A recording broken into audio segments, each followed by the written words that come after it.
On the morning of Tuesday, 6th of June, 6:36, D-Day, 19 Bedford boys stopped being American soldiers and became angels of God. 50 years after the war, the Bedford boys were absolutely entirely forgotten about. Margie brought in to the Tribute Center the wristwatch and his bloodstained personal Bible taken off of his remains off the beach. I'm beginning to think it's hard to beat a Bedford boy for a soldier.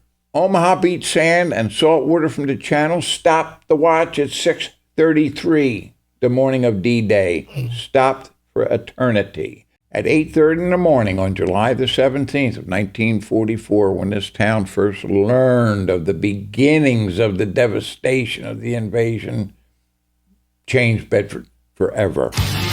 Welcome to another edition of No Holds Barred. I'm Rich Roth, and my guest today is Ken Parker of the Bedford Boys Tribute Center right there on Bridge Street in, is it downtown or centertown Bedford?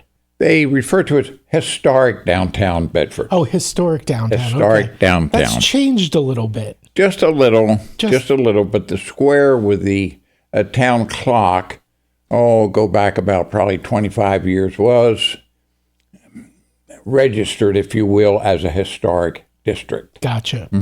Gotcha. Well, we're coming up on the anniversary of D-Day, and of course, Bedford is home of the D-Day Memorial, and I think most people know that the reason for that is because of the Bedford boys. Per capita, Bedford lost more people on D-Day than any other town or city in the United States. So the D-Day Memorial's there, but also what's there, which is more focused and centered, or exclusively focused and centered on the Bedford boys, is your tribute center.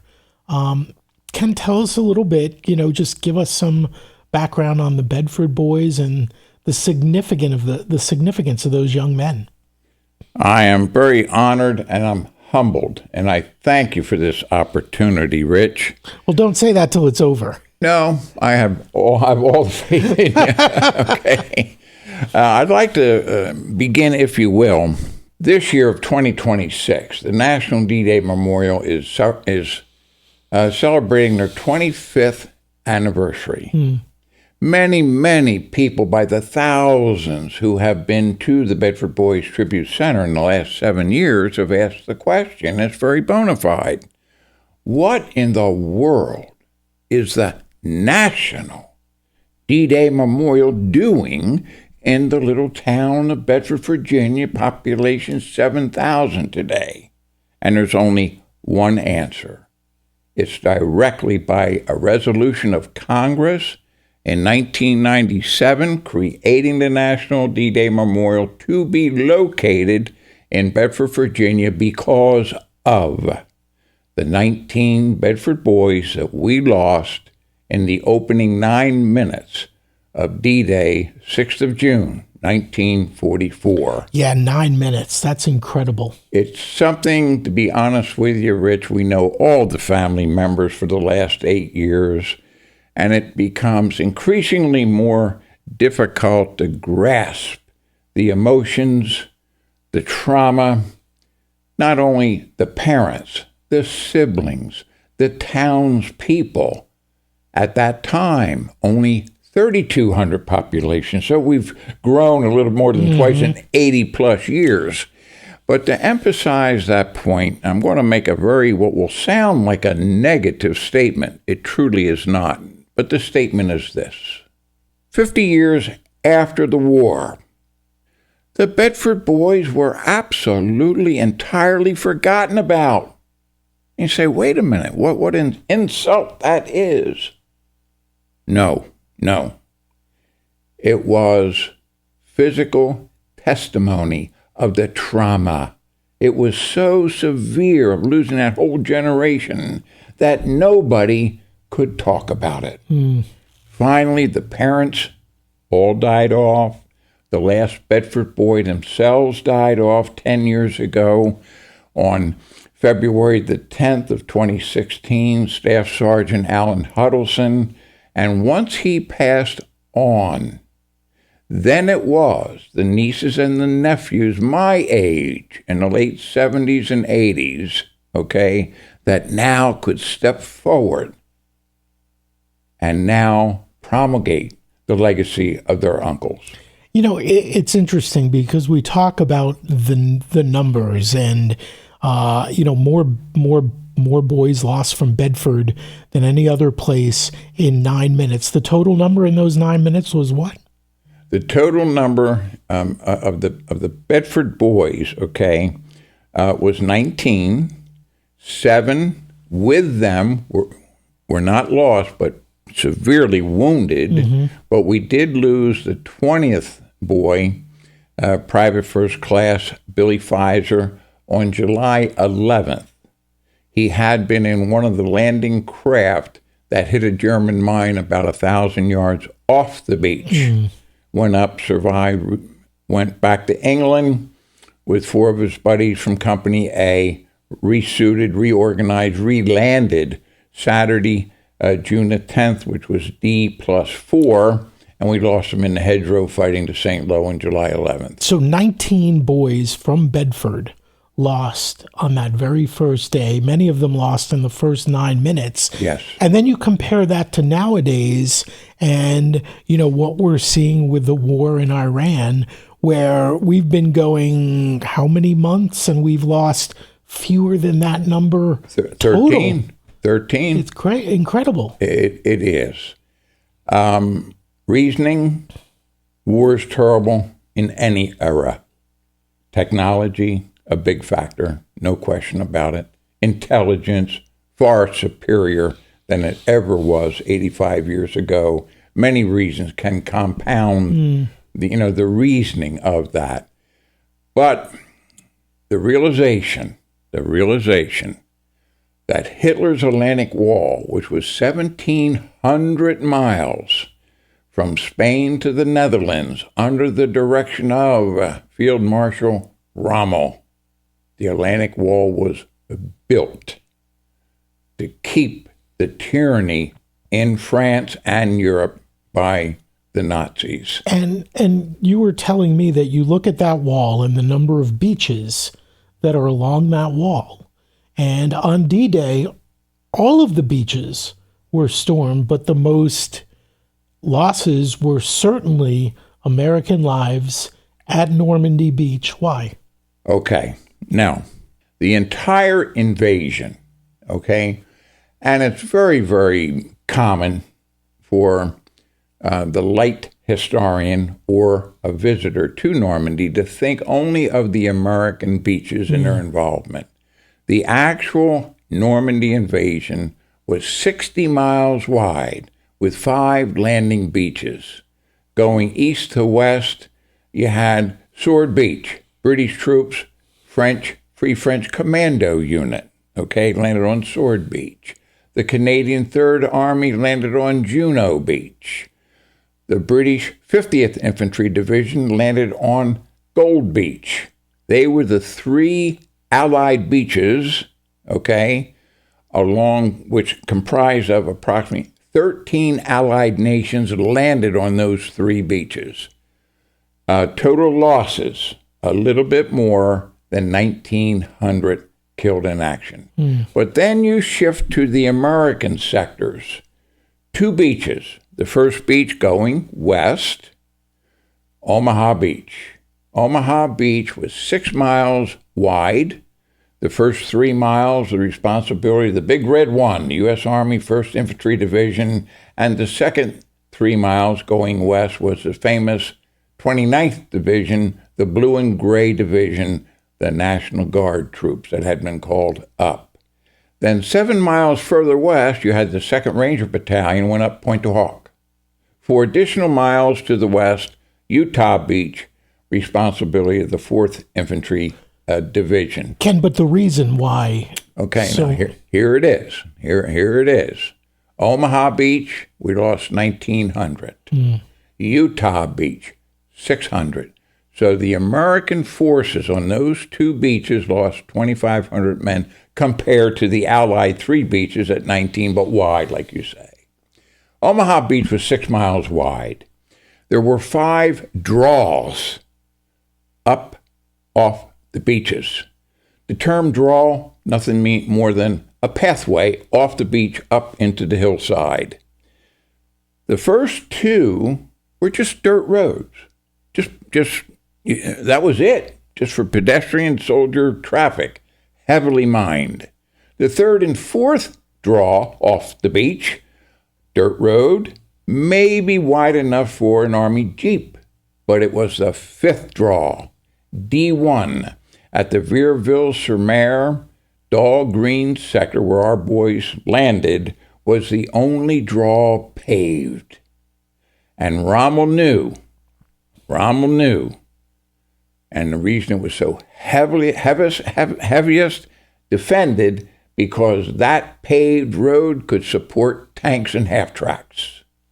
Now, I'm going to give you a nice compliment, Rich. You're too young. I'm not, for what I'm going to say. The very famous film, The Longest Day. Rommel was smart. He was a tremendous defenseman and set up the Atlantic Wall. At the German gun emplacement at Vierville-sur-Mer called WN-72, he built a wall across that macadam drive, okay, to prevent tanks and half-tracks going up. And he made a statement, and he said, if the Allies take D1, Vierville draw, if the Allies take D1 at the end of The Longest Day, that's the first movie I saw as a young kid, okay, The Longest Day, we will have lost the war. At 6:36 in the morning, Company A were the first American troops to land. 6 hours later, we took the wall. 11 months later, Germany surrendered.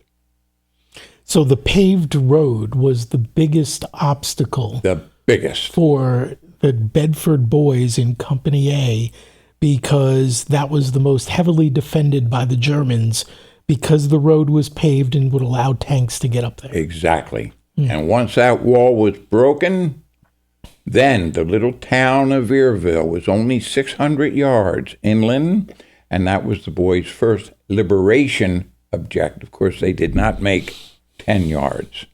But once that wall was down, the troops went in. So they didn't make 10 yards, right. Many of them losing their lives in the first 9 minutes after almost over 3 years, almost 4 years of training. And Correct. 9 minutes into the war, Correct. Their war, it's over. Correct. And never fired a shot. And this all happened on June 6th. June 6th. But the crazy part about it, and this is where the story, at least locally, gets a little bit more interesting, is it wasn't till nearly 6 weeks later that people back here got that devastating news. Plus, a very interesting personal side of that span of time, okay?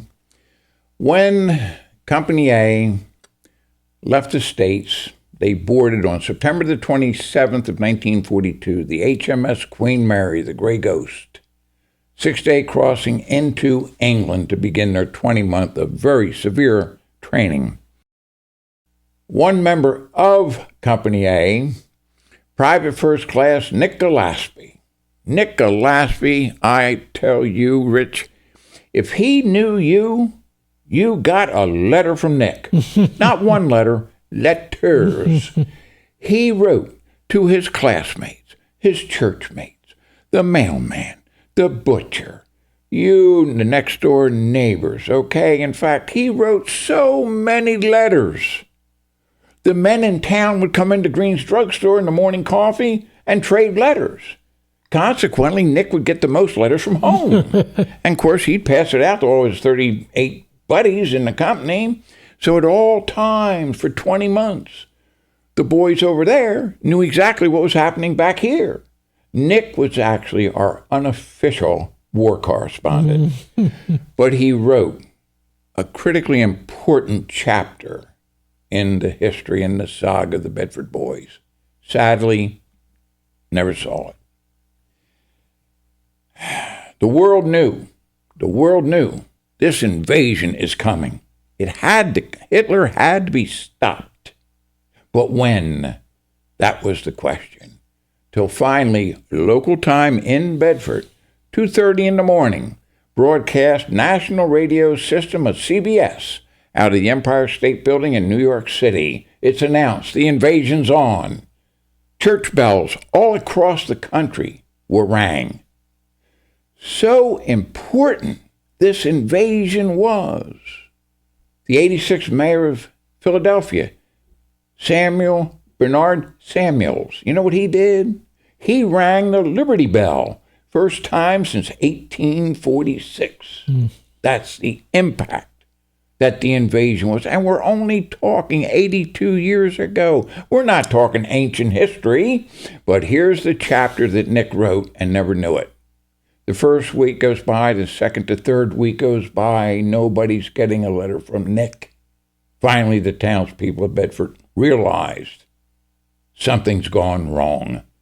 And then it took 3 additional weeks till 8:30 in the morning, Monday, July the 17th. 21-year-old Elizabeth Tays was a Western Union operator in Green's drugstore, turned the machine on, signed on to regional headquarters in Roanoke. Good morning, Roanoke, Bedford. They immediately responded according to procedure. Good morning, Bedford. This is Roanoke. We have casualties. She received 9 telegrams in the opening hour. First 4 killed in action, the next 5 missing or wounded. She knew them all, knew the families, went to school with many of them.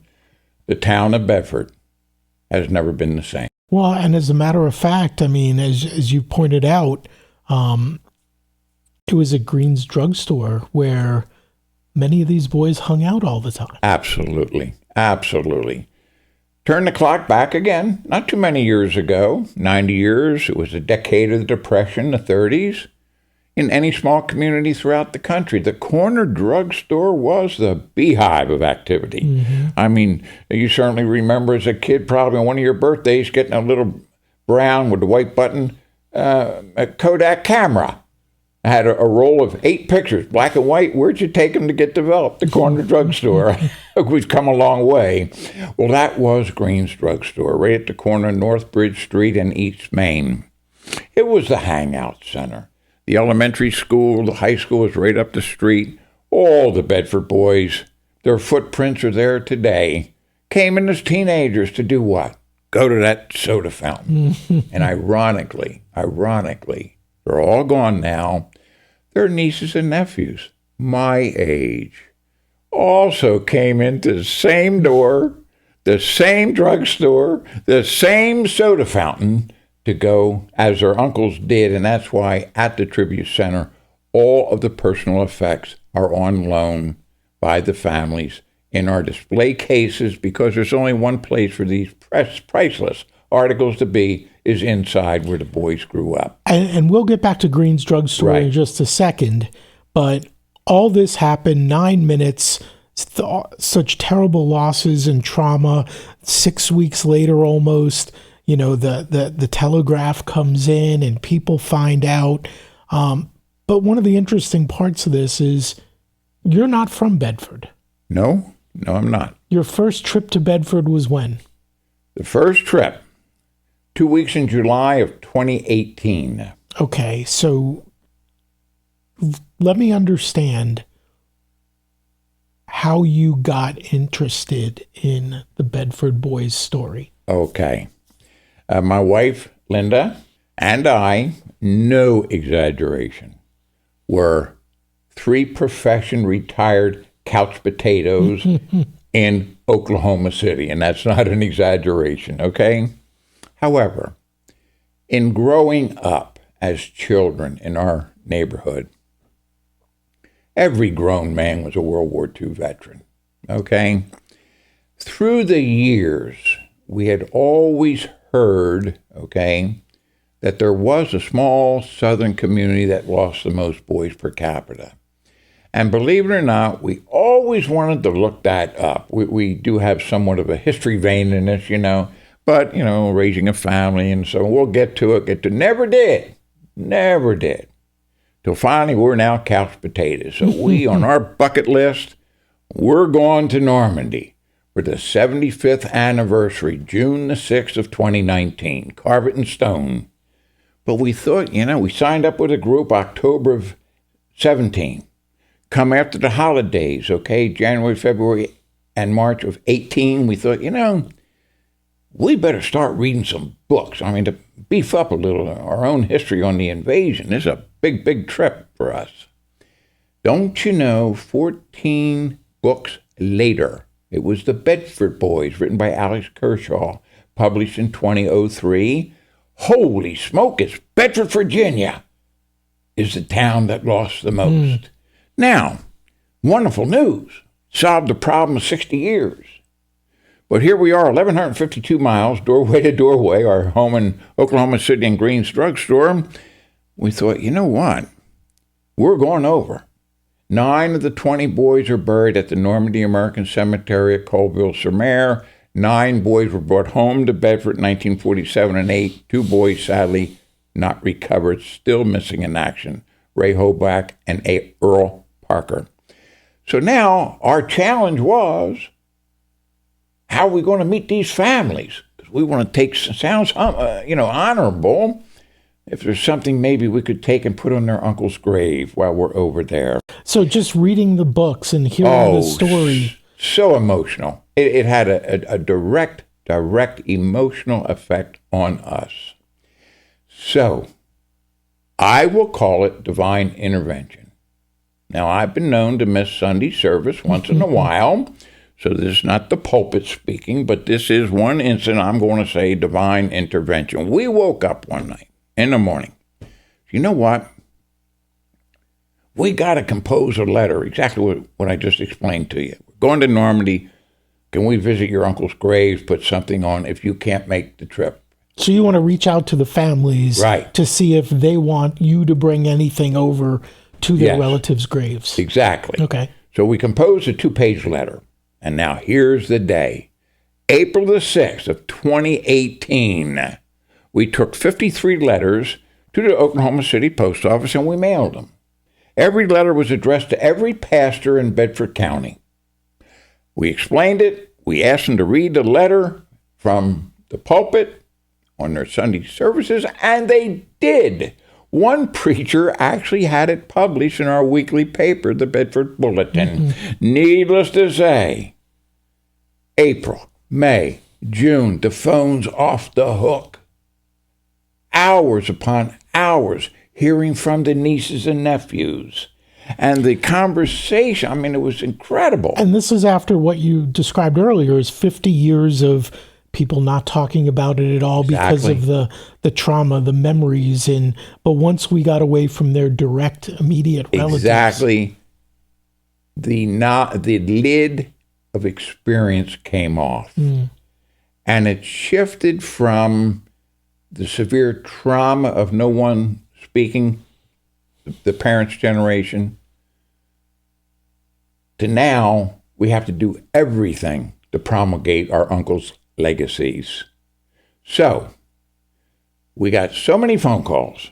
We actually then came to Bedford to meet the families. 2 weeks in July, 2 weeks in August, 7 weeks, Labor Day through October 31st of 2018. Okay? And we had lined up, the appointments and interviewing the family members, And we knew that Green's drugstore was for rent. See? So we got to meet the owner. What are you going to do with the property? Who are you going to rent it to? We walked out of Green's drugstore with the key. My God, what did we do? We drove back to Oklahoma City, stayed overnight in Nashville, have our head examined. Why? Why did you buy it? No, we're renting. Why did you rent renting it? Our goal is to buy it. Okay, why did you rent it? This is the most historic building in Bedford.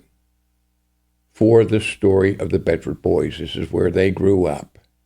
So we went back to Oklahoma City, packed everything up. But wait, why rent it though? I mean, I understand the historic part. No, I'll be honest with you. I didn't have the money to buy it. Well, no, but okay, so you live in Oklahoma City. Right. You've come to Bedford. You've learned some of the stories. You've gotten, some stuff to bring with you to Normandy Beach, for the 75th anniversary. Why are you renting the... We felt, and we touched on it a few minutes ago, now the nieces and nephews want the stories of their uncles told. And it can only be told best in Green's Drugstore, where they all hung out. So you decided at that time yes. you were going to move to Bedford. Oh, yes. And that you were going to open this tribute center. Exactly. So we left Bedford on the next day, November the 1st of 18, moved to Bedford on January 17th, 5.5 months later, June the 1st of 2019, opened the Tribute Center, and we did not make our trip to Normandy because it was 5 days before the 75th anniversary locally here in Bedford. Let's talk about some of the items that are in the Tribute Center that were given to you by relatives that were so meaningful to them in remembering some of the Bedford boys. Certainly. One of the things that stood out to me was the steps that are in there. Very interesting. In the Tribute Center, as many of your listeners and viewers will remember, 5 years ago, there was a very devastating fire that gutted the Bedford High School. It has now been refurbished and reopened as an apartment building. But immediately after the fire, we had been open a little bit of about a year. I saw the demolition people. They were very gracious. They gave us a 10 by 16 foot section of the stage of the auditorium of the high school, and also a pair of wooden steps that led up to the stage, okay? And the historical significance is this.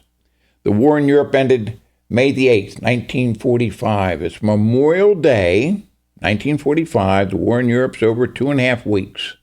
Our local American Legion post, number 54, one of the oldest posts in the country, hosted the 19 Gold Star mothers and 5 Gold Star widows. Standing room only in the high school. And every mother and wife was individually called up the steps onto the stage to receive their Gold Star banner. Now, in addition to that flooring, also, we have a second display right next to it in the Tribute Center, because February the 3rd of 1941, FDR called us up, 116th Infantry Regiment, the Virginia National Guard, into the U.S. Army. 5 days later, oh boy, late Saturday afternoon, February the 8th, 1941, the entire town of Bedford showed up for the farewell parade. Oh my God, there were only 2 groups in the parade, the local firemen's band and Company A. The parade was 2.5 hours long. What a bunch of hams. They marched on every street 2-3 times. The band never stopped playing, they never stopped marching. All the women are throwing roses at them. Without a doubt, there were a lot of flasks of white lightning from Franklin County. It was a block party described as Bedford will never have again.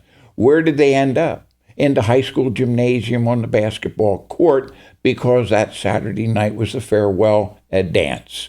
We have, again, a huge square footage section of the original court that they danced on February the 8th, 1941. One of the 2 original backboards, the scoreboard, chin-up bar, and this gymnasium didn't have bleachers.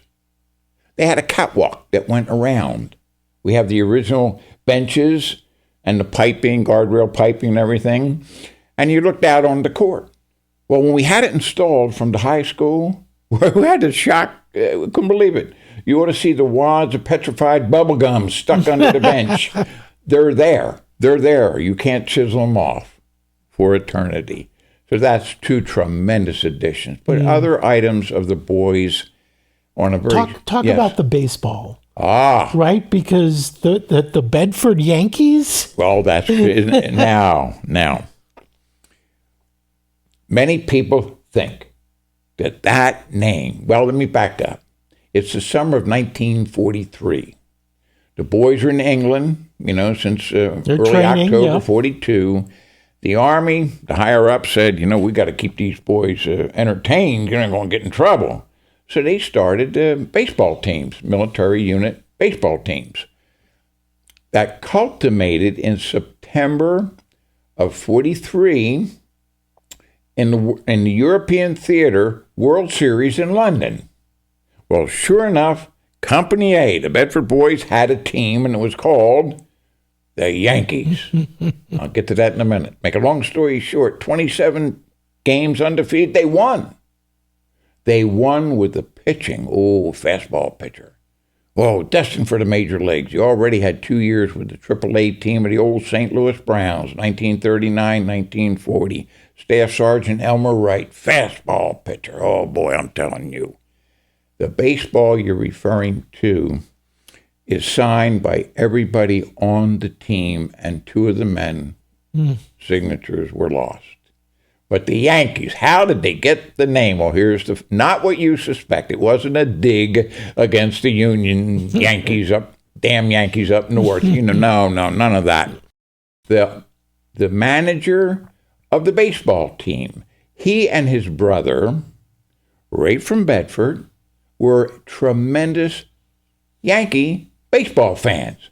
And 2 or 3 times a year, they would hitchhike up to Yankee Stadium to see him play. Wow. So when he became the manager, he said, this team's going to be known as the Yankees. And that was it. And they became world champions.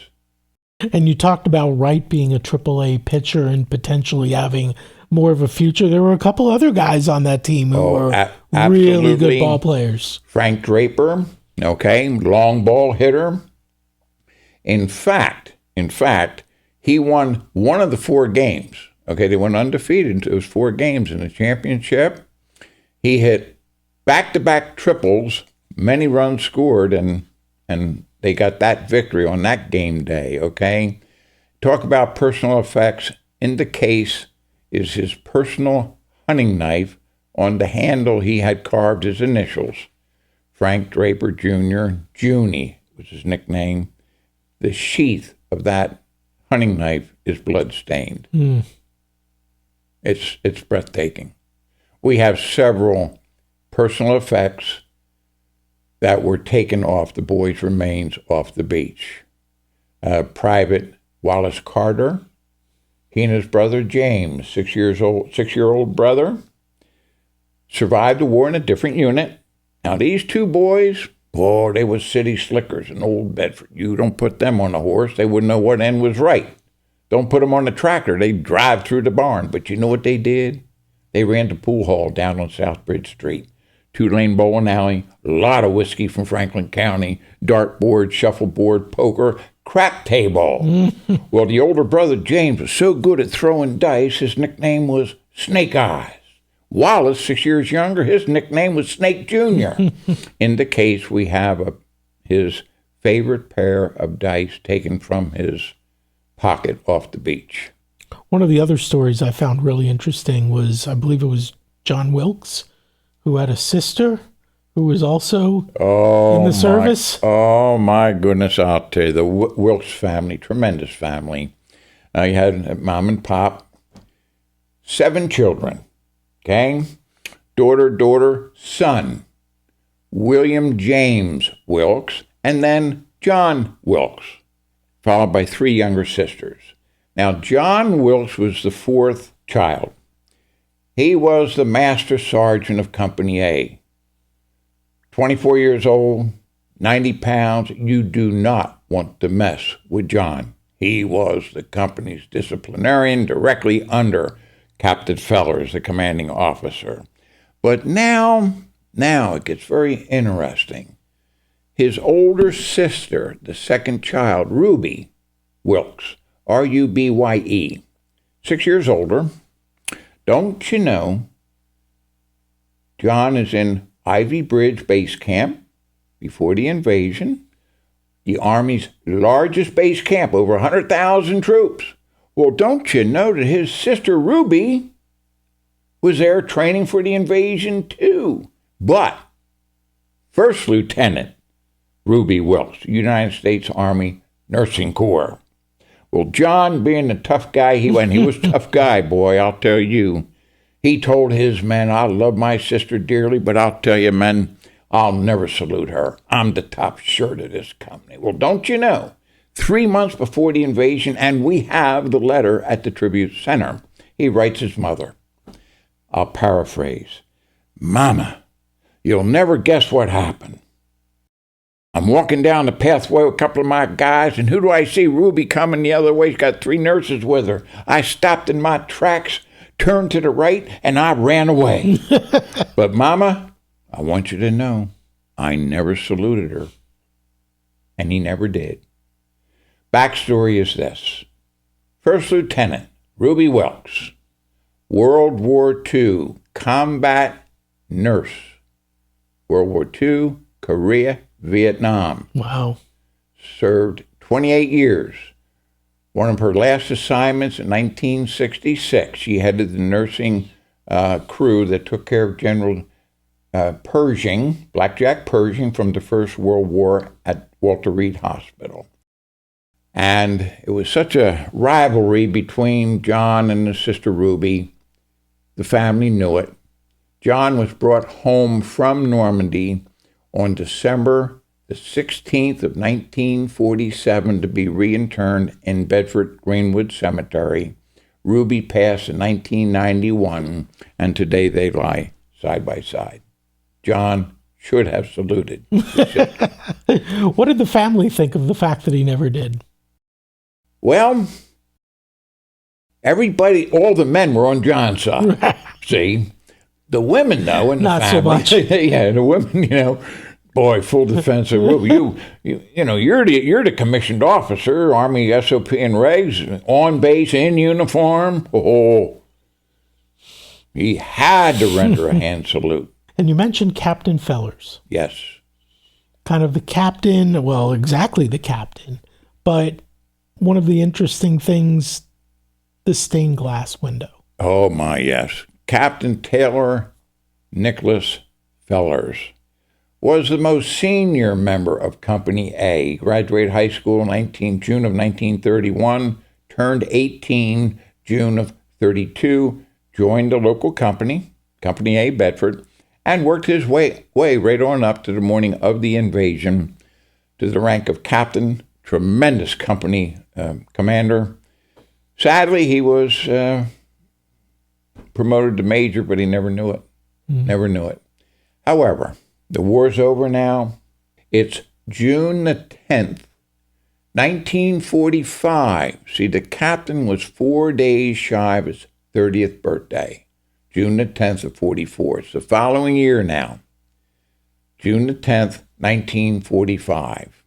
The Fellers family, in memory of their son, had made, gorgeous, stained glass window to be placed in the family's church, the Nazareth Methodist Church in Old Syfax. Now, when I say church, a little wooden building with a white steeple, absolutely a small little country church. Well, they had the ceremony, the stained glass windows installed. Annie Fellers, his mother, was the pianist for decades, and when she couldn't do it anymore, the captain's sister was the pianist, till finally in the mid-90s, the membership was aging out. Mm-hmm. So they had to close the church. Well, the Fellers family wanted to then take the stained glass window out of the church and donate it to the newly announced D-Day Memorial Site. Okay? Didn't open until 2001, but they wanted to give it to them. Knew it was coming, yeah. But the caveat problem was this. The church was on the historical registry. Wait a minute. They got a hold of a good attorney. He found quite a little loophole. because the Feller family gave the stained glass window to the church, they were entitled for it to come back. But one caveat, one provision they had to satisfy. They had to buy the church. And they did. Cost them $350.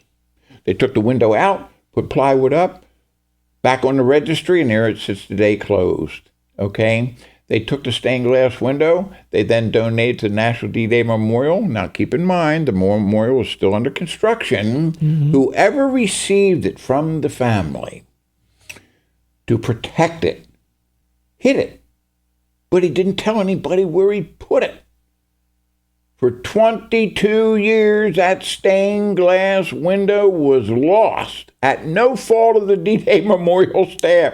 My good friend John Long, the Director of Education, April Cheek Messier, the President and CEO, called me and said, we found the stained glass window. It was hidden behind a row of file cabinets. Oh, jeez. So they brought it down. It was mud covered because, dust and dirt and then heat and air for 20 plus years. It took us 6 weeks to have it sent out, get cleaned, and now it's at the Tribute Center. It's a gorgeous, gorgeous stained glass window.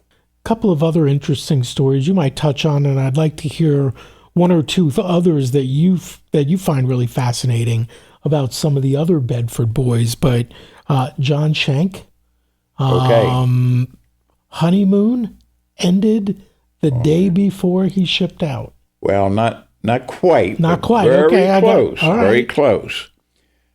Staff Sergeant John Schenck was the company clerk. Okay. He was engaged to be married before they left.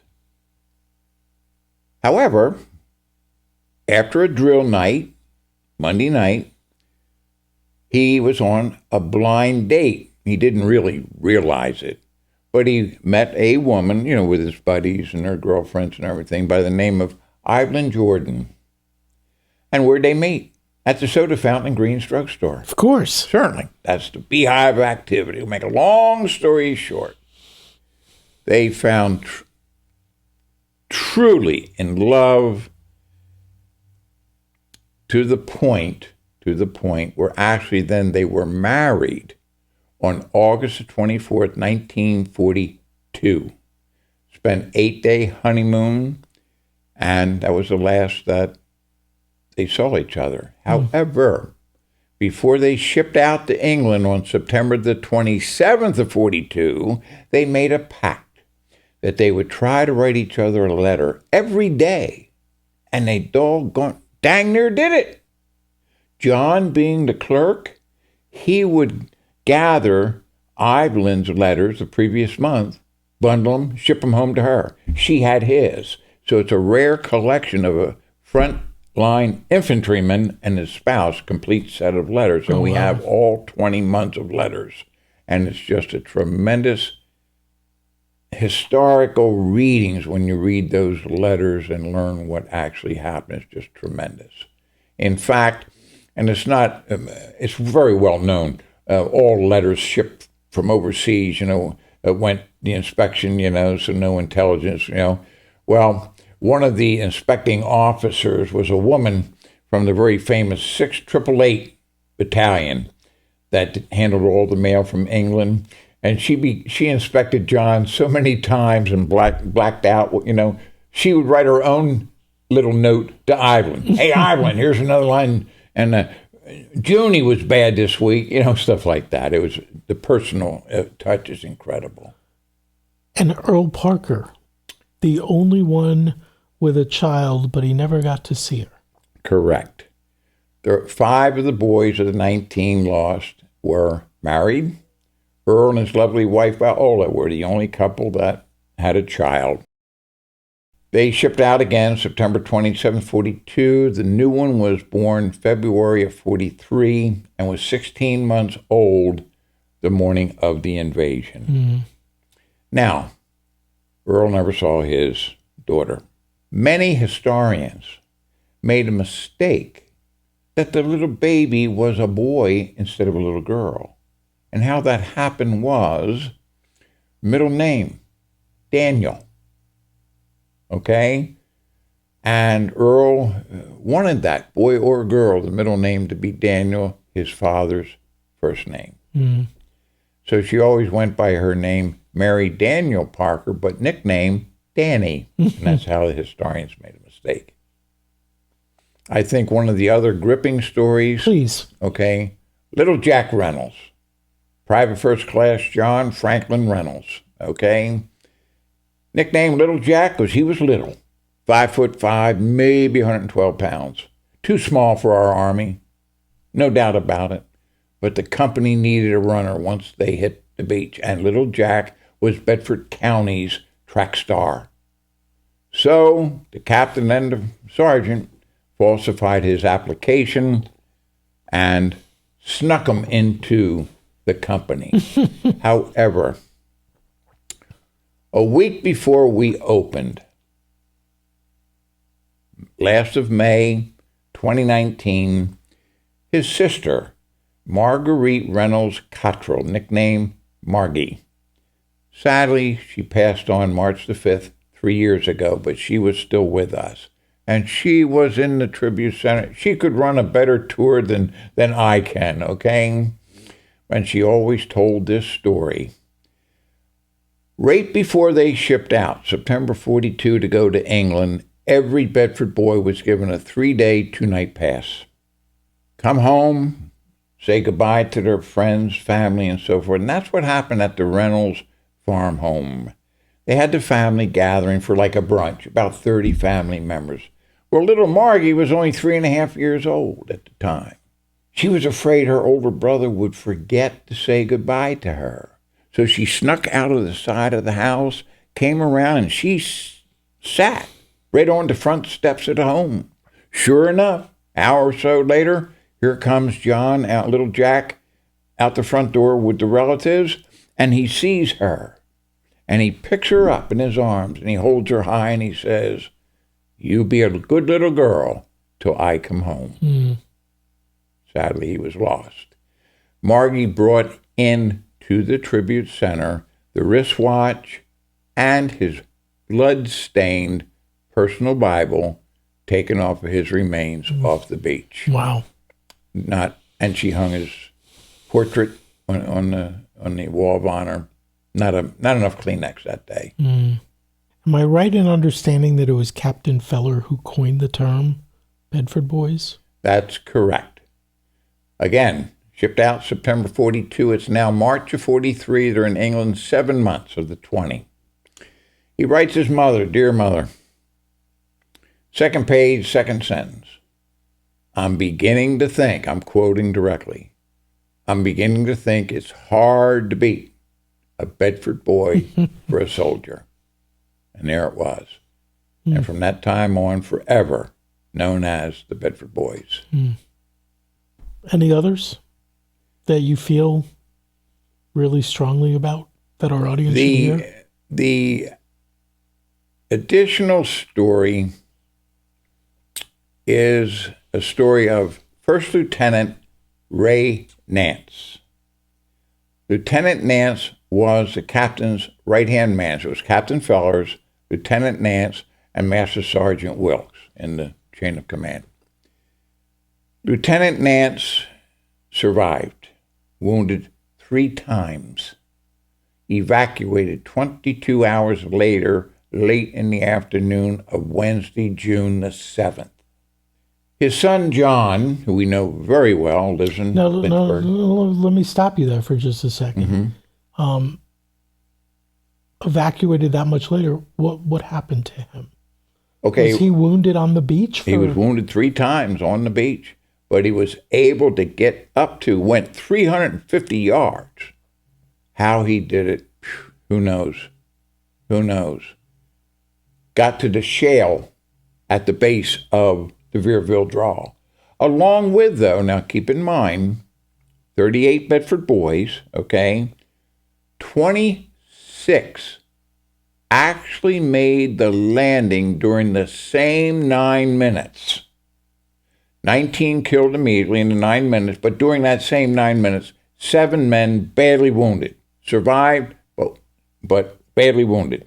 Lieutenant Nance was just minutes behind them in his landing craft, which was customary. The company commander was in the lead boat, and the executive officer was right behind him. And he was wounded then 3 times, and at the aid stations right on the beach, and he was treated, but then evacuated back to England the next afternoon. But now, his son John called me a week before we're opening, and he says, Ken, look, he says, we know the whole family very well. My sisters and I have made a final decision. We have one more thing to put in Daddy's case, his display case, we could have pictures and different items. Okay, John, come on. Well, 2 hours later, he lives in Lynchburg, drives over, walks into Green's drugstore in the Tribute Center. But he's not carrying anything. He says, turn the alarms off, unlock the cases. And John, what do you have? He reaches in his pocket with Kleenex and he unrolls it, and places his father's wristwatch that he wore during the invasion. Omaha Beach sand and salt water from the channel stopped the watch at 6:33 the morning of D-Day. Stopped for eternity. But here's the story. Little Jack Reynolds, the company runner, went up to the lieutenant when they're boarding the HMS Empire Javelin, Weymouth Harbor. They're going to go out in the channel, wait for Ike's orders that the invasion's on. Little Jack Reynolds comes up to him, sir, he says, I'm the company runner. I'll deliver any message you have, but I don't own a watch. I can't tell or record the time when I give it to the other officer. Is it good news, old news, whatever? Lieutenant Nance said to him, Little Jack, calm down. You take this new watch. I just got it from the PX in Ivy Bridge. You take that watch. It's yours until I call for it back. That was the watch in little Jack's case that he was wearing, taken off his body. When John Nance put his dad's old watch he had to wear in the case, was the first time in 75 years that both watches were back together again. History again made in Green's drugstore. Some really neat stories. And, because I think so many people here, know about the Bedford Boys, but don't know some of the stories. The Tribute Center that you and Linda opened obviously tell a lot of those stories. And you have some pretty big events coming up in the next We certainly do, weeks. And I'm going to... But before we get to that, yes, let's talk about the Ivy Wreath. Okay, well, that is one of the next events. The 10th anniversary of the invasion, June the 6th, 1954, as a gift of gratitude by the Republic of France, they sent over a piece of a granite taken from a granite quarry off of the Veerville Draw, where that night of D-Day, the 116th Infantry Regiment set up their command post. They took quite a chunk out to come over here for the 10th anniversary so a memorial plaque could be put on it in front of the courthouse. Gets loaded on a freighter. 6 days crossing, the freighter comes into New York Harbor right smack in the middle of a longshoreman strike. Holy smoke! When the longshoremen found out what that stone was for, they called the strike off. Unloaded the stone, put it on a rail car so it would get to Bedford in time for the ceremony. That's patriotism. And then they went back on strike. We have to assume many were World War II veterans or maybe Normandy veterans. But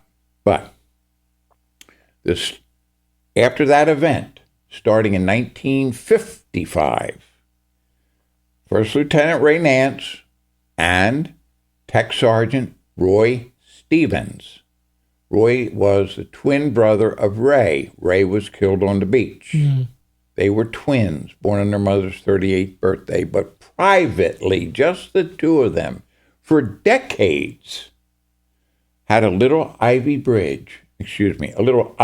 wreath commemorating their training time in Ivy Bridge, England. And that's all it was a plain ivy, just 3 foot high with a stand, triad stand, pure ivy, no ribbons, no wording, no flowers, just that. And that was their way of humbly being with their buddies at the memorial in Bedford. Now, as they aged and then eventually passed on, Roy passed New Year's Day in 2009. Ray Nance passed April the 19th of 2009. Roy Stevens was 07, New Year's Day 07, 2 years apart. For years, hundreds of motorists downtown historic Bedford passed through by the stone, never knew what the heck it was for. So 6 years ago, Linda and I, Bedford Boys Tribute Center, we recreated that. So every year, this is our 6th year, starting at 6:15 in the evening of D-Day, 6:15 to 7 o'clock, we have a reenactment of, we have John representing his father, Nance. We have Roy Stevens' nephew, David Stevens, his uncle, recognizing his uncle, and they, along with all the family descendants under military guard, when the courthouse bell is struck, one strike for each of the 19 boys killed, the wreath is presented and placed in front of the memorial stone. We have the American Legion Post 16 here in Lynchburg, are the Honor Guard, Rifle Honor Guard, and we complete it with the playing of taps. So that's our next coming event.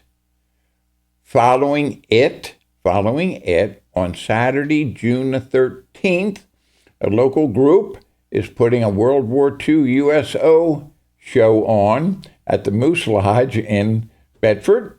They can contact... The USO show, explain. What's that? Explain what we're going to see at that USO show. Oh, singing, acting, tap dancing. My wife Linda is a tap dances teacher. She has a group that will be performing called the Bedrockettes, okay? And it's just right out of World War II, all the old music of the 40s and the wartime, and that will be being performed.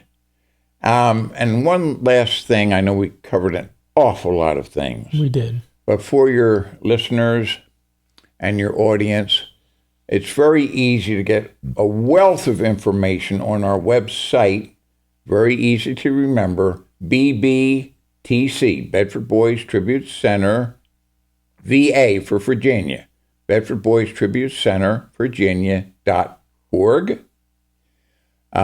We have all the information there. We're located at 108 North Bridge Street in downtown historic Bedford. We're open 7 days a week, Monday through Saturday, 9 to 5, Sundays noon to 5, and we have a brand new feature at the Tribute Center, only 3 weeks old.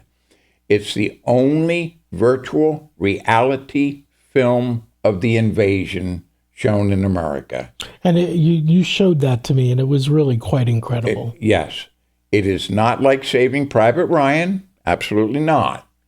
But what it is, it's a sequential order of the 3 most important developments in the opening 6 hours of the invasion. First was the naval bombardment, Operation Neptune, led by the battleship, the USS Texas.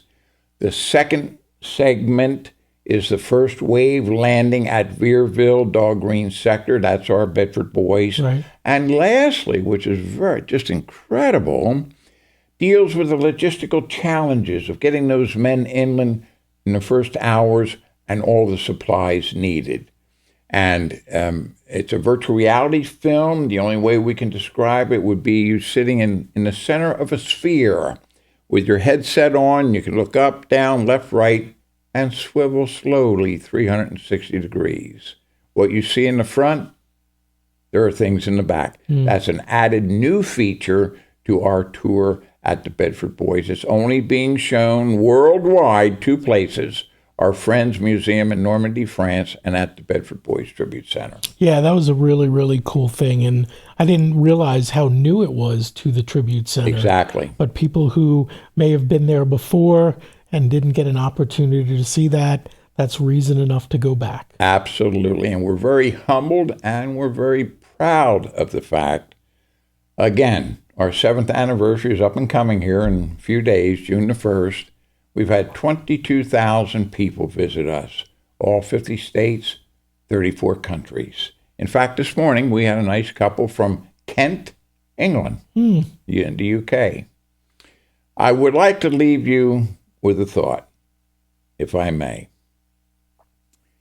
A while back, not quite 2 years ago, Linda and I at the Tribute Center met a woman from Huntington, West Virginia.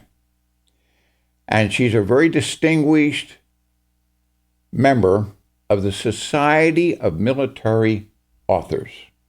Okay. Her name is Claudia Pemberton.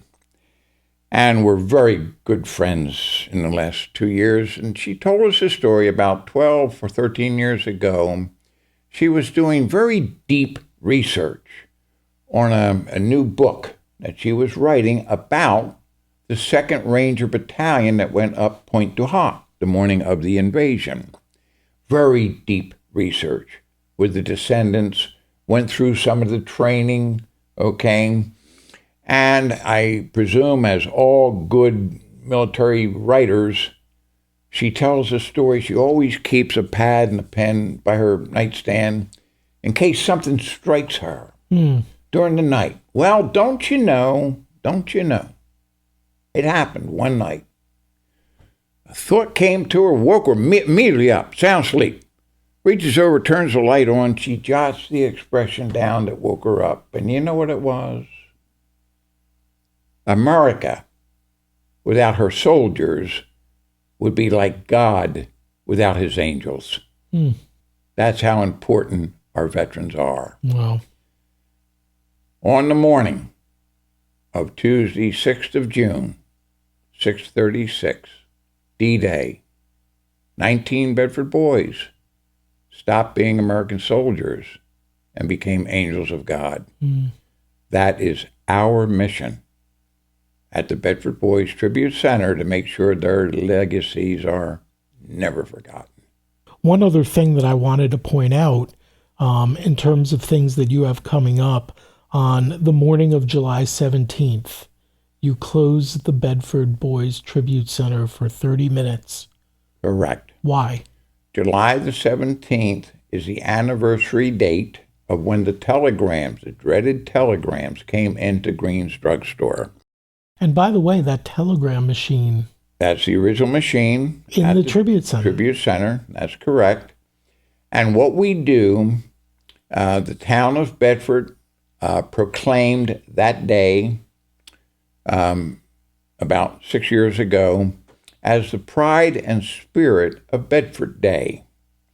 And it commemorates the anniversary when those dreaded telegrams came in, but not for the sorrow, but for the way the townspeople helped the families.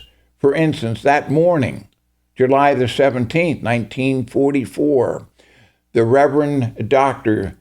John Hunter Gray was the pastor directly across the street at the Presbyterian Church, ran into Green's drugstore. Elizabeth, is it true? Yes, he ran back into church, opened it up, rang the church bells. The women of the church came in to cook meals. The men of the church went out on the farms to take care of the farms. So the families, the parents of the Bedford boys could come into the church to wait for the dreaded telegram. 10 days they lived in the church. So every July 17th, we have an approximate half-hour remembrance of that morning.